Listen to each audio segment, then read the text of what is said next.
Hey friends, welcome to the Bridge Between Us podcast. I am so excited for this episode today for a couple of reasons. One, I'm getting to talk to another parent on this journey.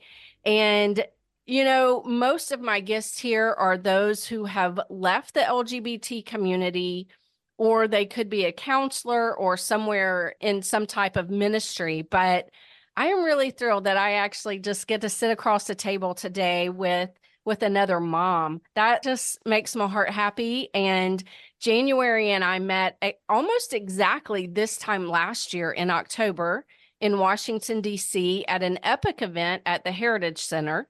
We were there for the documentary or the film on, the title of it was Gender Transformation, The Untold Realities. Ooh, that, if you Google that, if you find a way to watch that, I'll see if I can post a link in the show notes. It's eye-opening. And January was one who sat on the panel for that after we watched the film. So January Littlejohn, thank you so much for joining me here on the podcast. Yeah, thank you so much for having me, Melinda. That was quite a night that night.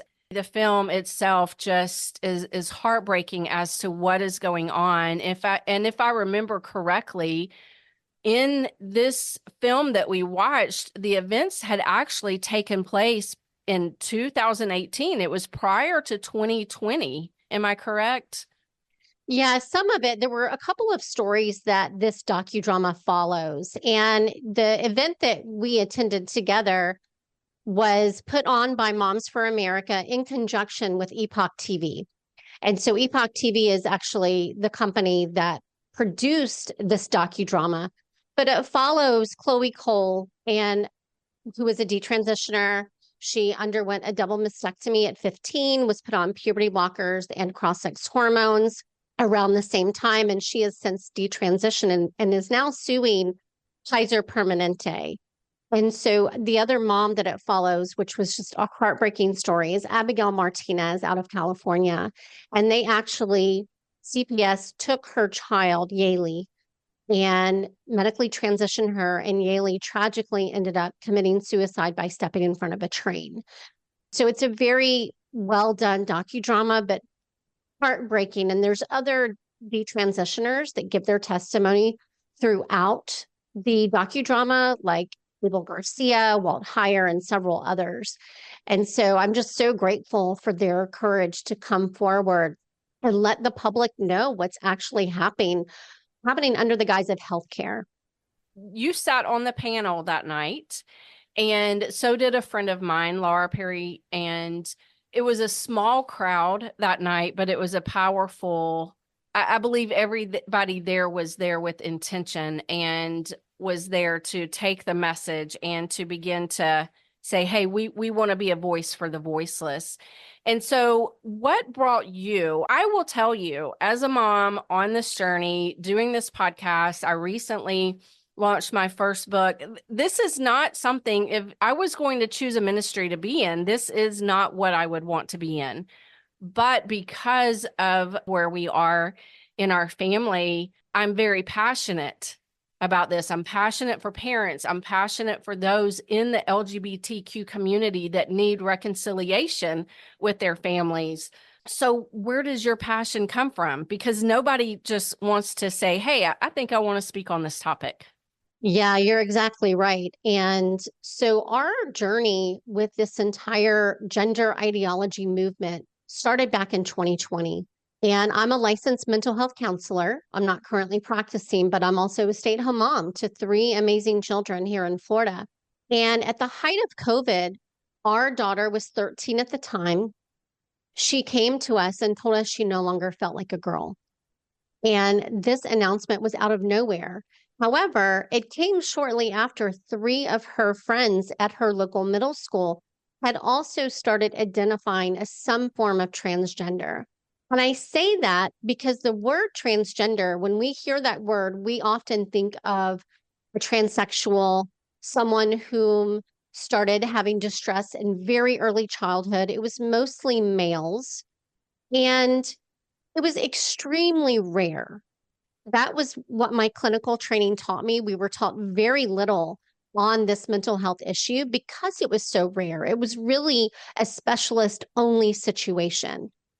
So I went my entire career and I worked with adolescents and young adults and never once had a client in the late 90s, early 2000s that was struggling with any kind of distress over their gender. So when my daughter told me this, and then also coupled with what I was seeing in her friend group, it just wasn't correlating with my clinical training. So my husband and I were completely caught off guard. And let me just back up for a minute. This was in seventh grade. So this was prior to her ever having any kind of romantic experience. Yet this friend group, even prior to the announcements of these trans identities, was hyper fixated on LGBTQ identities. They were all about the colors and the flags. And if you're unaware, these identities have names.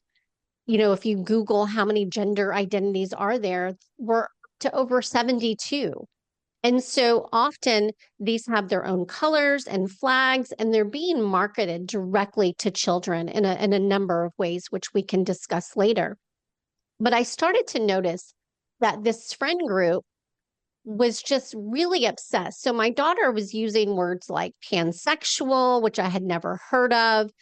The first question they would ask other children is, what flag are you? What is your sexuality? And I thought that this was very odd for children who were 11 and 12 years old, who again had no romantic experience. And so as we were going along, and then of course, COVID came, and that just turned everybody's world upside down. My daughter has diagnosed ADHD, but she's also gifted. And so oftentimes that reads a little bit like spectrum behavior for some kids, like my daughter, because they're very, very intelligent, but they tend to hyper fixate on subjects in their early and middle childhood. And my daughter was very much like that. And part of that is her ADHD as well. And so she was quirky. She didn't often fit in with other children. She marched her home beat. And my husband and I knew this was going to serve her well one day. But right now, she was awkward. And then you throw in COVID, which completely took any kind of normalcy and structure away from her.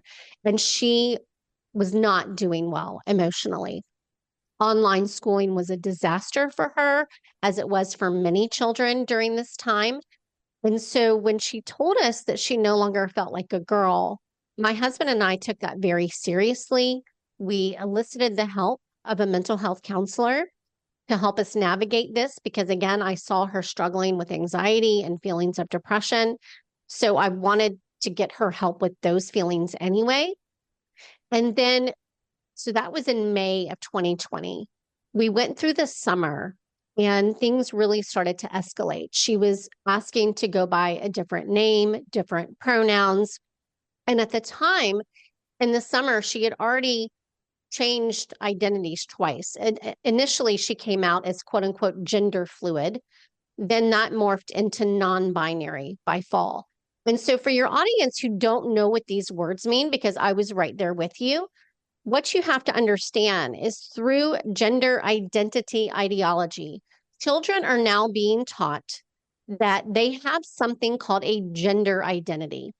This gender identity is an internal feeling of gender. This is what they're told. And it's completely separate from your biological sex. So regardless of what God created you to be, you also have this internal sense of your gender where you choose to be a boy, girl, neither, or both. So the neither is non-binary, and the both would be something, considered gender fluid, which sounds absurd to a lot of people, especially people in my generation, your generation, and even older generations. They really kind of dismiss this as, oh, that's so crazy. But when you see what's actually happening, and my eyes were opened because when school started that fall, I reached out to a teacher, as I had done so many times before, to let her know what we were dealing with as a family, that we had elicited help from a counselor, that we were not affirming this false identity at home, that instead we were choosing to affirm her in her reality of her sex, that this had escalated very quickly. And I also let this teacher know that I thought my daughter's confusion was a direct result of her friend group. The teacher turned out to be the LGBTQ advocate on the middle school campus. Oh, I did wow. not even know, Melinda, that they had such an advocate.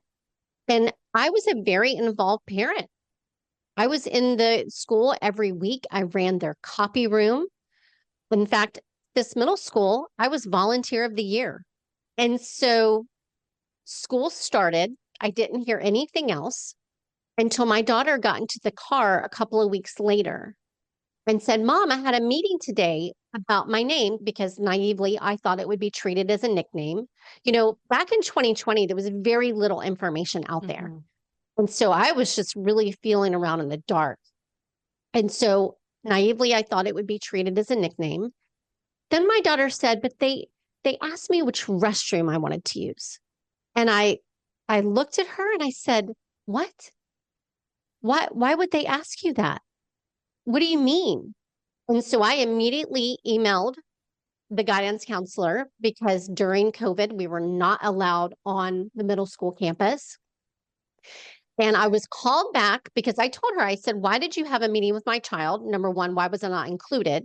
Again, my daughter's at ADHD. She has a 504 plan. So legally, I know that they can't even do that 504 plan without my signature. So I was just very confused. I was alarmed that they were asking her which restroom she wanted to use, like opening her up to a male restroom. That's insane. That's a safety issue. So I was called back with both the guidance counselor and the middle school assistant principal. And they told me, Mrs. Littlejohn, we cannot give you any information about the meeting we had with your child. Your child is protected by a non-discrimination law. My daughter was 13. Oh my Emotionally, she goodness. was 11. So I was shocked. And they told me the only recourse I had was to contact the assistant superintendent, which I did. And this communication with the assistant superintendent went back and forth for about 6 to 7 weeks before we were finally given an in-person meeting with the middle school principal.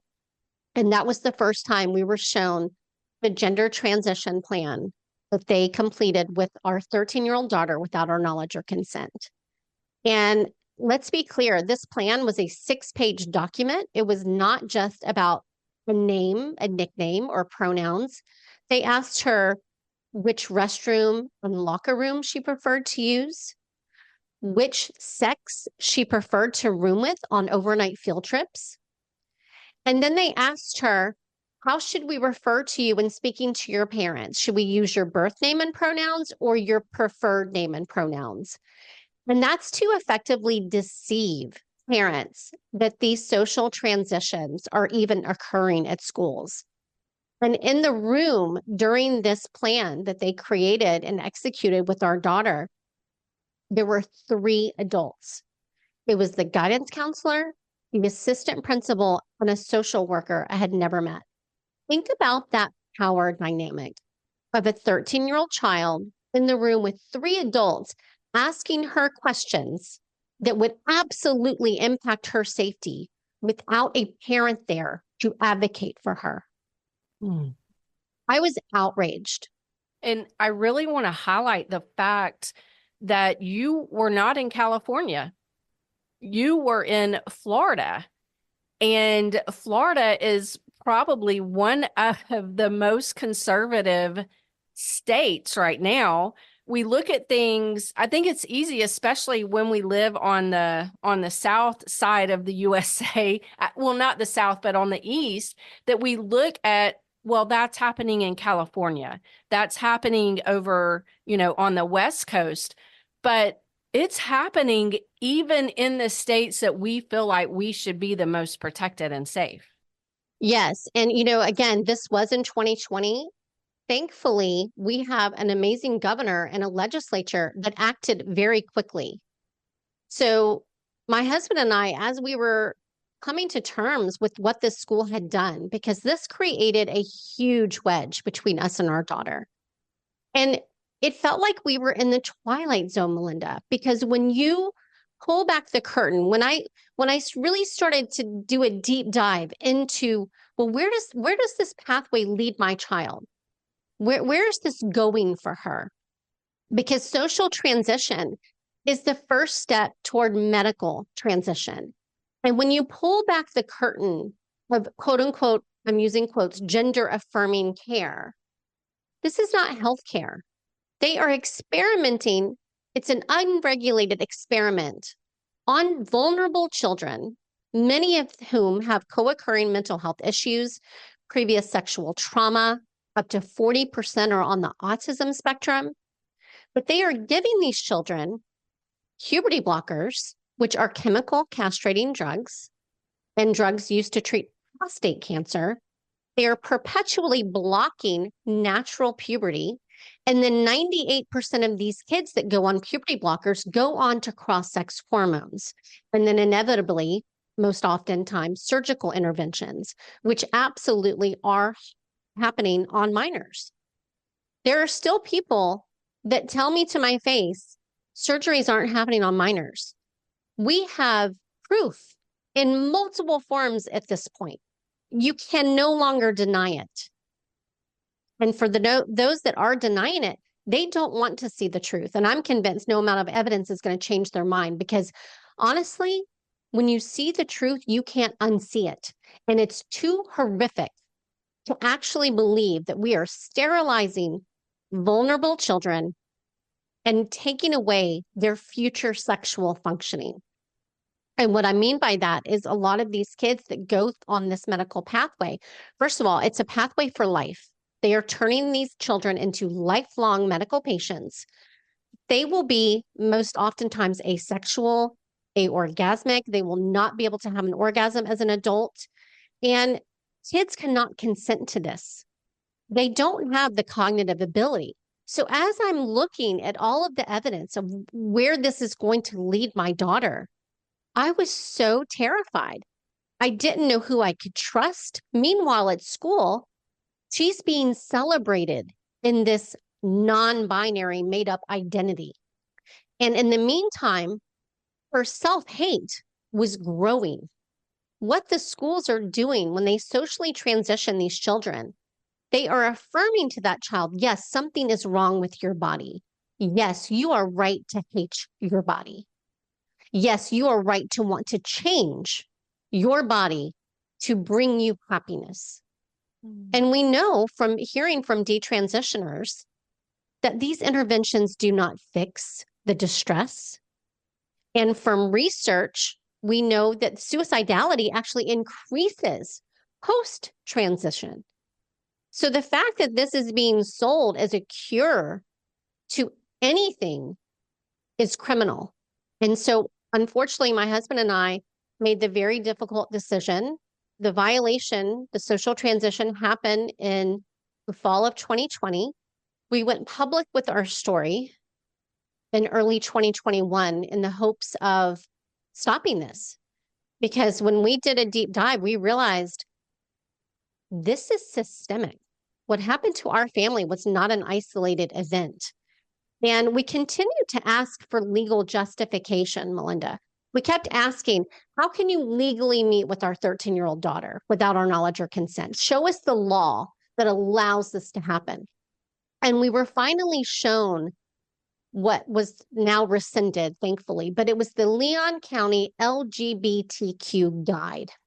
And it was called a guide because if it's a policy, it has to go through school board approval, which means it sees the sunlight. When it's a guide, it doesn't. But it was treated like a de facto policy. And in this guide, it very explicitly stated, if a child is exhibiting LGBTQ behavior, you do not out them to parents because it can cause abuse or make them homeless. I have spoken with hundreds of parents, and I can assure you, not one parent was ever going to abuse their child or kick them out of the house for having any kind of confusion or distress over their sex. That is a lie that has taken root in our school system to justify cutting loving parents out of these critical mental health decisions. And unfortunately, shortly after we went public with our story, and that timing may be wrong, it may have been before, but there was a 12-year-old girl in Clay County in Florida actually attempted to hang herself. She had been meeting with the guidance counselor for months over gender. She was living a double life, identifying as a boy at school. And of course, she is a girl at home. And that created so much stress in this young child that she attempted suicide. And so my husband and I, we made the difficult decision to file the first federal lawsuit in the country against this issue. And at the same time, the legislature here in Florida learned about what happened to our child, and they acted swiftly and developed the Parental Rights and Education Bill, which the governor signed into law in 2022. So this got an incredible amount of media attention. I went to every single hearing and told what happened to our family because, they like to claim that these are all hypothetical situations, and they're not. And my family was proof. And so I'm very grateful to the other families like that family, the Clay County family. They also filed a federal lawsuit against the school district. And there have now been multiple lawsuits. Unfortunately, the federal lawsuits have not had success yet. They've all been dismissed by the federal judge. And now several of them, including mine, are in the appeals phase.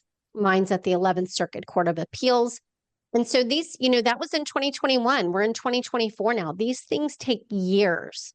And so we have to fight this issue in multiple ways. We cannot wait for the court system because in the meantime, families like mine are being harmed. Children are being unnecessarily sterilized because parents are not being told the truth.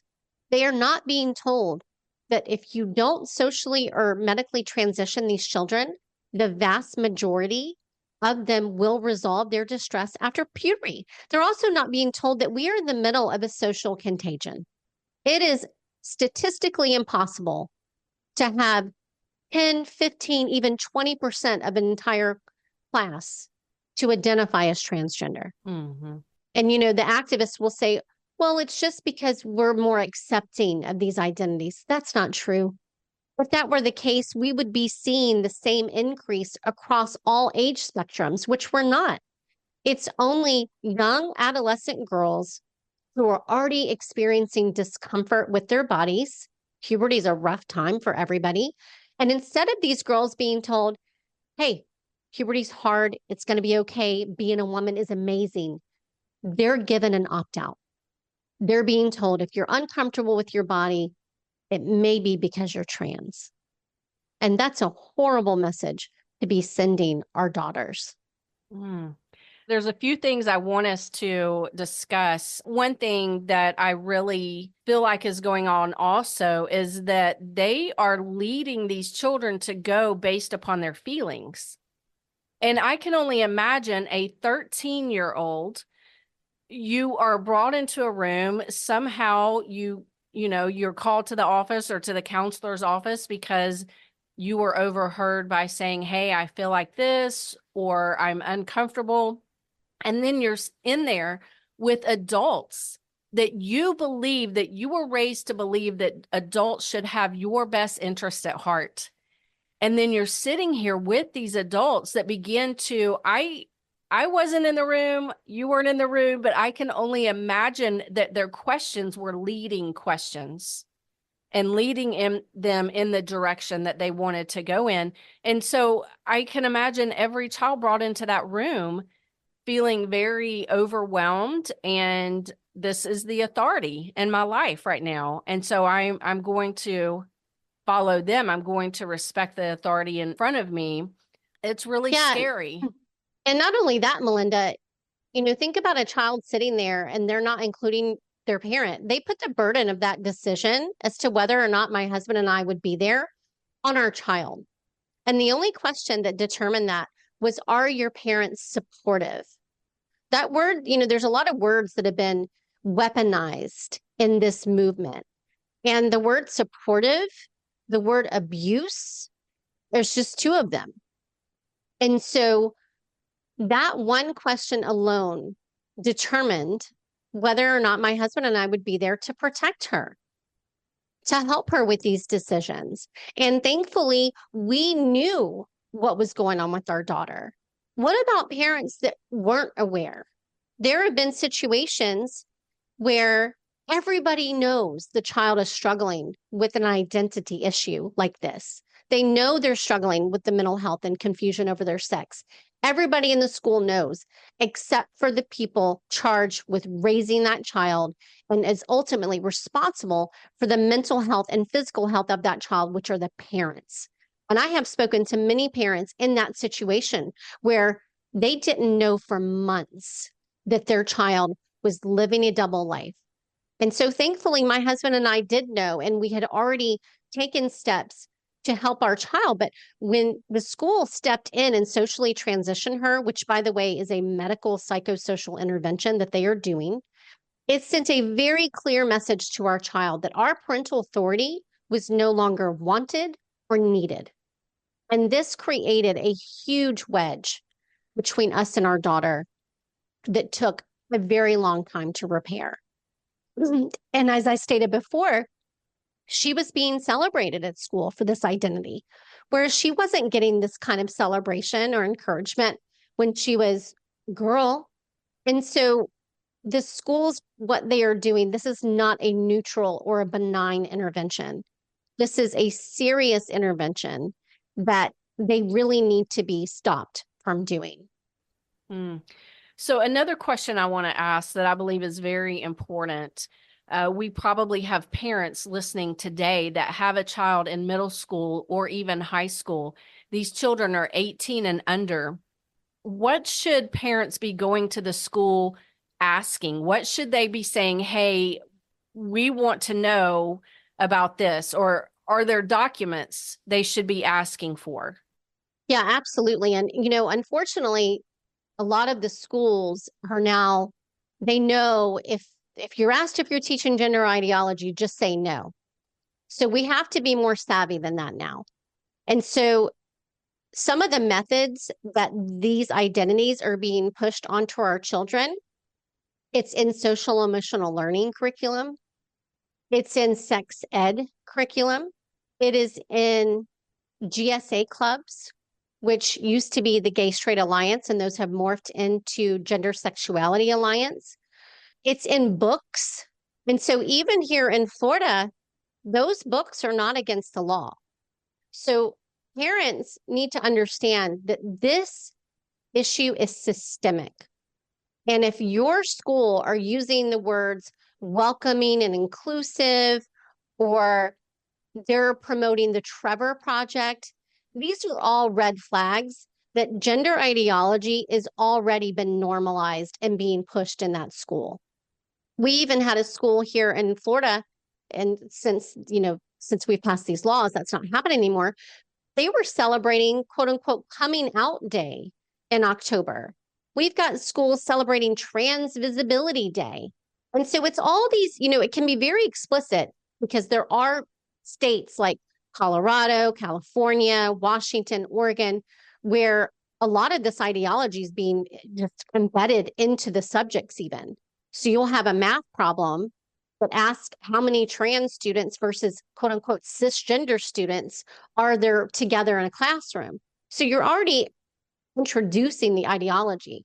Then we have books that are geared toward very young children where they're teaching them to pick pronouns. They teach them there's lots of different choices, and they've normalized this. Like, this is just a normal part of development. It is not normal to want to cut your healthy body parts off. And that is where this leads. So anyone that thinks this is kind or compassionate, the other thing I want to warn parents about is even if your child isn't vulnerable to thinking they are born in the wrong body, vulnerable to thinking they are transgender, they are being taught to be an ally. And so they are being indoctrinated into the same false belief system that, oh, there are some people that are born in the wrong body. A girl can have a boy brain and vice versa. That is nonsense. No child is born in the wrong body. This distress is now being manufactured. They are creating confusion in children through the teaching of this false belief system where no confusion would have existed previously. And Walt Heyer tried to sound that alarm back in 2018. And so, there were people on the forefront of this fight that saw this coming, like Ryan Anderson, who bravely wrote When Harry Became Sally. If you really want to know the genesis of how this ideology got into the schools, that is a fantastic book to read. Mm-hmm. Another one would be Queering of the American Child by Logan Lansing and James Lindsay. So there are people that have done deep dives into how did this get into our schools? How did we allow this to happen? How did this go unnoticed for so long? What is the best proactive advice you would give to parents right now? So opt out of these lessons. And if you can't opt out, you need to find a different school. And I hate to be that blunt, Melinda, but this is a radical ideology. And so the other thing that I would warn against, so you can find an opt-out form on Dr. Miriam Grossman's website. Her book, Lost in Transnation, is excellent. And she shows very clearly how this is not evidence-based medicine. This is not how we should be treating this type of distress in young children and adolescents, and why. And so you can get a form on her website that explicitly tells the school, it was created by the attorneys that we use, that tells the school, I do not consent for my child to ever go by a different name or pronouns. I do not consent for my child to be treated as any sex other than the sex they were born. I do not consent for my child to learn about gender identity ideology. And so at least that's given you some protection. I would tell parents to have very direct conversations with their child's teacher. Do you have any books on gender identity? Can I see them? What happens if a child comes to you and tells you they want to go by a different name and pronouns? What is your protocol? Parents need to ask these very direct questions and get it in writing. If this happens to be like a verbal conversation, then follow up with an email and say, just so I'm clear, I want to follow up an email with the discussion we had. You said you will contact parents if and when a child comes to you and wants to change their name and pronouns. Please confirm that is your policy. CC the principal, CC the guidance counselor, and CC the superintendent. Oh, that's really good advice, because when it's in written form, it's not a, well, she said, he said kind of thing. That's right. Get everything in writing, even verbal communication. The other thing that I will tell your audience, Melinda, is we have got to be actively inoculating children from this ideology, because you can't hide from it. Even if you're homeschooling, your child will be exposed to these lies. It's in video games. It's in children's programming. We even had Blue's Clues that had beavers with double mastectomy stars. This has been glamorized and normalized in Hollywood. And it is the most insidious thing I have ever seen to encourage children to want to medically harm their bodies. This is medically sanctioned self-harm is what's happening. I even saw it in CoComelon. I was way okay with my grandkids coming over and watching CoComelon, because I thought, wow, it represents a true family, a mother, a father, and the children. And then last year, episodes with CoComelon started coming out, and I said, we can't even watch this now. No, that's the other thing is parents can no longer just give their, and I don't think they should have been doing this all along, but you can't even assume that YouTube Kids is safe. You cannot put your child in front of a tablet and not monitor it. Those days are gone. And, I am not a proponent of any child under the age of 16 having a smartphone at all. And that includes iPads, parents, because, sometimes I'll talk to parents whose children have fallen prey to this ideology, because that's what I do in my free time, is I help parents navigate this issue. And I'll ask them, well, does your child have a phone? No, they don't have a phone. Well, how did they get message then? Oh, they have an iPad. It's no different. And so kids are being groomed in multiple ways. Discord is one of the most dangerous.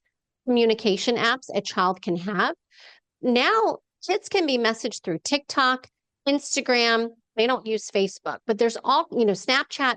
There's all kinds of ways that children can be directly messaged by nefarious players with this agenda. And so Courage as a Habit has a great resource called Stranger Danger. We have to get back to that. And what that resource tells parents is teach your young children that there are certain topics that are completely off limits outside the home without mom or dad. Those are pronouns, gender, sexuality, and anything else that you want to throw in there. But children need to understand, if anybody comes to talk to you about this, even a teacher, you put your hand up and you say, stop. I don't want to have this conversation. I need to call my mom. That is where we are. And there are a lot of other books that I can send you, and you're probably aware of a lot of them. But like She Is She, God Made Me a Girl, No More Secrets, Elephants Are Not Birds. We have to be inoculating children so that not only do they know that they were created in God's image as male or female, but also that that can never change. Because the children are being brainwashed to believe that their body and mind are disconnected, that the body is just this vessel that where you can just take parts on or put them off, almost like they're Lego pieces. Our bodies are not Legos. And so, unfortunately, with my own situation, through this ideology and through what the school did, our daughter became very disassociated from her sex body. And that took a very long time for her to heal from. And we are still healing as a family. Thankfully, by the grace of God, my daughter has completely desisted from the trans identity. She has zero confusion, but she also now carries a lot of shame and embarrassment over falling for this. And, that's another thing that parents that are experiencing this, they don't know who they can trust. They often feel abandoned by the church because churches, they have been on the sidelines of this issue. I don't understand why that is, but we have got to get pastors and especially youth pastors and children's ministries engaged on this issue, helping parents to inoculate their children so that when kids are exposed to these lies, they know that they're lies. And we can teach our children to have compassion for those who are struggling with these types of identity issues, but they have to be able to stand firm in God's truth. Yes. I think this is a great place for us to hit a pause right now. You have shared so much, wealth with us today, January, and I am so appreciative. Friends, I want you to check the show notes. I am going to have the books listed that she's talked about. I'm going to have ways to connect with January in the show notes as well. And then next week, we're going to continue this conversation on how her and her husband handled this in the home, and then what advice and what resources she has for the church. How do we disciple? How do we go back to the home? And how do we walk with those who have been wounded, who now are feeling, who do I trust? Because when you're hearing one message at school, you're getting another message at home.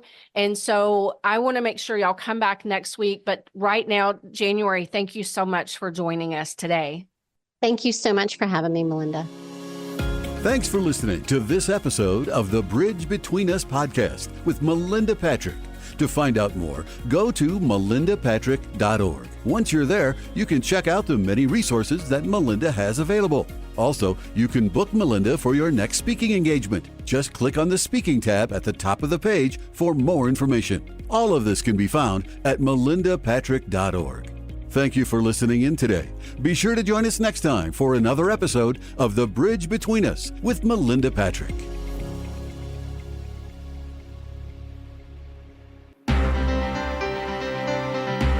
In The Daring Rescue, a new book from Melinda Patrick, parents learn how to join Jesus Christ in his pursuit of your LGBTQ identifying child's heart. In 2011, Melinda was faced with her own daughter embracing that lifestyle, so she is all too familiar with the struggle parents can face when confronted by their own children who identify with this compromising community. Through the Daring Rescue, parents will regain hope and will be encouraged to still love well while holding on to God's eternal truth. Even though culture can be shifting and affecting children of Christian parents, this book will equip and embolden moms and dads to be a vessel through which Jesus Christ can minister to their LGBTQ identifying child. The Daring Rescue is a must-read because we are in a war, and the lives of our children and future generations are at stake. The Daring Rescue by Melinda Patrick, available now.